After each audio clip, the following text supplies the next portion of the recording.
Hi, ಎಲ್ಲರಿಗೂ ನನ್ನ ನಮಸ್ಕಾರ. ನಾನಿವತ್ತು ಬದನೆಕಾಯ್ದು ಎಣ್ಣೆಗಾಯಿ ಮಾಡ್ತಾಯಿದ್ದೀನಿ. ಅದಕ್ಕೇನೇನು ಬೇಕು ಸಾಮಾನು ಅಂತಂದರೆ, ಮುಂಚೆ ಒಂದು ಅರ್ಧದಿಂದ ಮುಕ್ಕಾಲು ಗ್ಲಾಸ್ ಈ ಗ್ಲಾಸಲ್ಲಿ ಕಡಲೆಕಾಯಿ ಬೀಜ, ಆಮೇಲೆ ಒಂದಿಷ್ಟು ಒಣಗಿದ ಕೊಬ್ಬರಿ, ಕಡಲೆಕಾಯಿ ಬೀಜ ಚೆನ್ನಾಗಿ ಹುರ್ಕೊಂಡು, ಆಮೇಲೆ ಕೊಬ್ಬರಿ ಪುಡಿ ಮಾಡಿಕೊಂಡು, ಕಡಲೆಕಾಯಿ ಬೀಜ ಪುಡಿ ಮಾಡಿಕೊಂಡು, ಎಳ್ಳಿದ್ರೆ ಎಳ್ಳು ಹಾಕ್ಬೋದು, ಸ್ವಲ್ಪ ಹಾಕ್ಬಿಟ್ಟು ಪುಡಿ ಮಾಡಿಕೊಂಡು ಅದನ್ನೆಲ್ಲ ಒಂದು ಪ್ಲೇಟಲ್ಲಿ ಹಾಕೋಬೇಕು. ಅದಕ್ಕೆ ಖಾರದ ಪುಡಿ, ಮನೇಲಿ ಮಾಡೋದು ಮಸಾಲೆ ಖಾರದ ಪುಡಿ, ಆಮೇಲೆ ಹುಣಸೆ ಹಣ್ಣು, ಉಪ್ಪು, ಬೆಲ್ಲ ಇಷ್ಟು ಹಾಕ್ಬಿಟ್ಟು ಹುಣಸೆಹಣ್ಣಿನ ರಸದಲ್ಲಿ ಅದನ್ನು ಕಿವುಚ್ಬಿಟ್ಟು ಇದು ಮಿಶ್ರಣ. ಏನೇನು ಹಾಕಿದ್ದೀರಾ ರಿಪೀಟ್ ಮಾಡಿ. ಇದರಲ್ಲಿ ಕಡಲೆಕಾಯಿ ಬೀಜ, ಎಳ್ಳಿನ ಪುಡಿ, ಒಣಗಿದ ಕೊಬ್ಬರಿ, ಆಮೇಲೆ ಬೆಲ್ಲ, ಆಮೇಲೆ ಸಾರಿನ ಪುಡಿ, ಆಮೇಲೆ ಉಪ್ಪು. ಕ್ವಾಂಟಿಟಿ ಎಲ್ಲ ಹೇಳ್ತೀರಾ? ಕ್ವಾಂಟಿಟಿ ಎಲ್ಲ ಸ್ವಲ್ಪ ಹೆಚ್ಚು ಕಮ್ಮಿ ಅಳತೆ ಮೇಲೆ ಹಾಕ್ಕೊಳ್ತೀನಿ. ಕಡಲೆಕಾಯಿ ಬೀಜ ಮತ್ತು ಮುಕ್ಕಾಲು ಹಾಕ್ತೀನಿ. 2 ಸ್ಪೂನ್ ಖಾರದ ಪುಡಿ ಹಾಕೋತೀರಾ? ಹಾಂ. 2 ಟೇಬಲ್ ಸ್ಪೂನ್. ಆಮೇಲೆ ಹುಣಸೆ ಹಿಂಡ್ತೀನಿ. ಹಿಂಡ್ಬಿಟ್ಟು ಇದ್ರೊಳಗೆ ತುಂಬ್ತೀನಿ, ಬದನೆಕಾಯಿ ಒಳಗೆ. ಚಿಕ್ಕದೇ ಬದನೆಕಾಯಿ ಹುಡ್ಕೊಂಡು ತೊಗೋಬೇಕು. ಚಿಕ್ಕದಾಗಿದ್ದರೆ ಚೆನ್ನಾಗಿರುತ್ತೆ, ಒಂದೊಂದು ಹೆಚ್ಚು ಹಾಕ್ಬೋದು, ಇಲ್ಲಾಂದರೆ ಅರ್ಧ ಮಾಡ್ಕೋಬೋದು. ಇದು ನೀವು ಇಲ್ಲಿ ಮಧ್ಯದಲ್ಲಿ ಸೀಳಿದ್ದೀರಲ್ಲ 4 ಕಡೆ? ಹೌದು, ಅದರ ಸೀಳಿದ್ರೊಳಗೆ ತುಂಬೋದು. ಇವಾಗ ನಾವು ಅದರೊಳಗೆ ತುಂಬಿಟ್ಟು ಆಮೇಲೆ 1-2 ಈರುಳ್ಳಿ ಹೆಚ್ಕೊಂಡಿರ್ತೀನಿ. ಆ ಈರುಳ್ಳಿನ ಇವಾಗ ಒಗ್ಗರಣೆಗೆ ಹಾಕ್ತಿದ್ದೀವಿ. ಇದೇನು ಕ್ಯಾಪ್ಸಿಕಮ್ ಇಟ್ಟಿದ್ದೀರಾ? ಲಾಸ್ಟಲ್ಲಿ ಹಾಕೋಣ, ಸ್ವಲ್ಪ ಟೇಸ್ಟ್ ಚೆನ್ನಾಗಿರುತ್ತೆ ಅಂತ.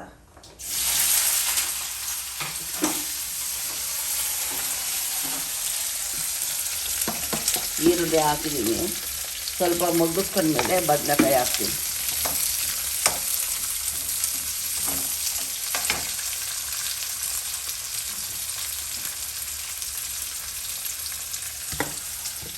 ಇದೆಲ್ಲ ಮಿಕ್ಸ್ ಮಾಡ್ಕೊಂಡು ಚೆನ್ನಾಗಿ ಅದಕ್ಕೆ ತುಂಬಬೇಕು ಬದನೆಕಾಯಿ.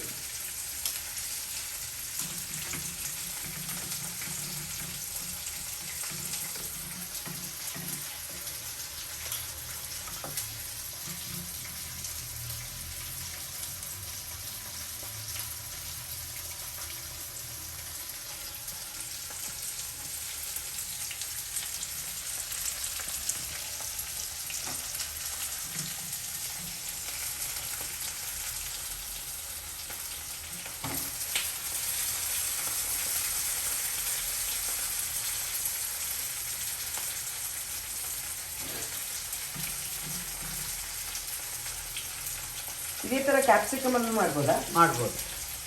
ಅದೇ ಕ್ಯಾಪ್ಸಿಕಮ್ ಚಿಕ್ಕ ಸೈಜ್ ಇರಬೇಕು, ದೊಡ್ಡ ಸೈಜ್ ಇದ್ದರೆ ಅಷ್ಟು ಚೆನ್ನಾಗಿರಲ್ಲ. ಚಿಕ್ಕ ಸೈಜ್ ಇದ್ದರೆ ತುಂಬ ಚೆನ್ನಾಗಿರುತ್ತೆ. ಬೆಲ್ಲನೂ ಹಾಕಿದ್ದೀರಾ? ಬೆಲ್ಲನೂ ಹಾಕಿದ್ದೀನಿ.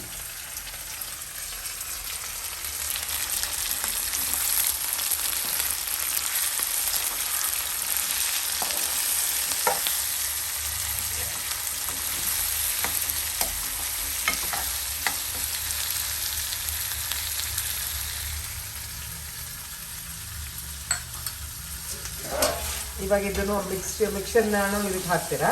ಇಲ್ಲ, ಅದು ಹಾಗೆ ಅದೇ ಥರನೇ ಬೇಯಿಸ್ತೀನಿ ಚೆನ್ನಾಗಿ. ಸ್ವಲ್ಪ ನೀರು ಹಾಕ್ಬಿಟ್ಟು ಎಣ್ಣೆ ಇರೋ ತನಕ ಚೆನ್ನಾಗಿ ಬೇಯಿಸ್ತೀನಿ. ಆಮೇಲೆ ಚೆನ್ನಾಗಿ ಬೇಯಿದ್ಮೇಲೆ ಕ್ಯಾಪ್ಸಿಕಮ್ ಹಾಕ್ತೀನಿ. ಕ್ಯಾಪ್ಸಿಕಮ್ ಹಾಗೆ ಕಟ್ ಮಾಡಿ ಹಾಕ್ತೀರಾ ಇಲ್ಲ ಫ್ರೈ ಮಾಡಿ ಹಾಕ್ತೀರಾ? ಇಲ್ಲ, ಕಟ್ ಮಾಡಿಬಿಟ್ಟು ಹಾಕೋದು. ಇವಾಗ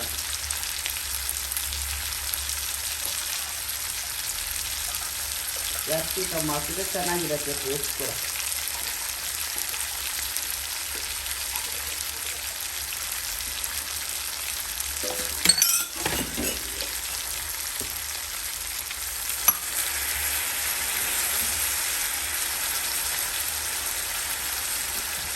ಬದನೆಕಾಯಿ ಬೇಕು, ಜಾಸ್ತಿ ಸಮಯ ಬೇಡಲ್ಲ? ಬೇಕಾ? ಸ್ವಲ್ಪ ಎಣ್ಣೆ ಒಳಗೆ ಮಗ್ಗಿಸ್ತೀನಿ, ಆಮೇಲೆ ನೀರು ಹಾಕ್ತೀನಿ. ನೀರು ಸಮಯ 1/4 ಗಂಟೆ ಆದ್ರೂ ಸಮಯ ಬೇಕಾಗುತ್ತೆ. ಸೊ ಈ ಕ್ಯಾಪ್ಸಿಕಮ್ ಕಟ್ ಮಾಡಿ ನೀವು ಅದ್ರ ಮೇಲೆ ಸುಮ್ಮನೆ ಹಾಗೆ ಹಾಕ್ತೀನಿ. ಇವಾಗಲೇ ಹಾಕ್ತೀರಾ? ಹಾಕ್ತೀನಿ ಇವಾಗ. ಉಪ್ಪೆಲ್ಲ ಉಪ್ಪು ಹಾಕಿದ್ದೀನಲ್ಲ, ಒಂದೇ ಸಲ ಉಪ್ಪೆಲ್ಲ ಹಾಕ್ಬಿಡೋದು. ಆ ಖಾರಕ್ಕೇನೆ ಉಪ್ಪು, ಹುಣಸೆಹಣ್ಣು ಎಲ್ಲ ಒಂದು ಸತಿ ಹಾಕ್ಬಿಡೋದು. ಲಾಸ್ಟಲ್ಲಿ ನೋಡಿ ಟೇಸ್ಟು ಬೇಕಾ ಉಪ್ಪು ಹಾಕ್ಬೋದು, ಇಲ್ಲಾಂದರೆ ಸರಿಯಾಗಿರುತ್ತೆ ಎಲ್ಲ.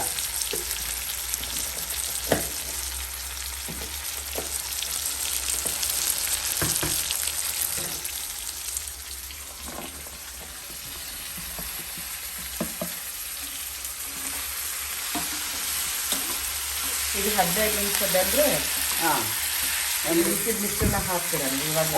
ಇಲ್ಲ ಇಲ್ಲ, ಇದನ್ನ ಬೇಯಬೇಕು. ಬೆಂದ್ಮೇಲೆ ಹಾಕ್ತೀವಿ.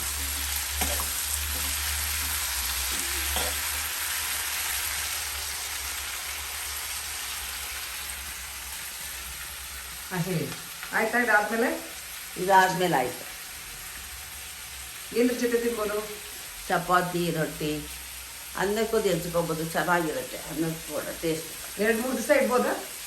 ಒಂದು ದಿವಸ ಇಡ್ಬೋದು ಅಷ್ಟೇ. ಅದ್ರ ಮೇಲೆ 2-3 ದಿವಸ ಇಡೋಕ್ಕಾಗಲ್ಲ. ತುಂಬ ಧನ್ಯವಾದ. ಬಾಯ್. ಬಾಯ್.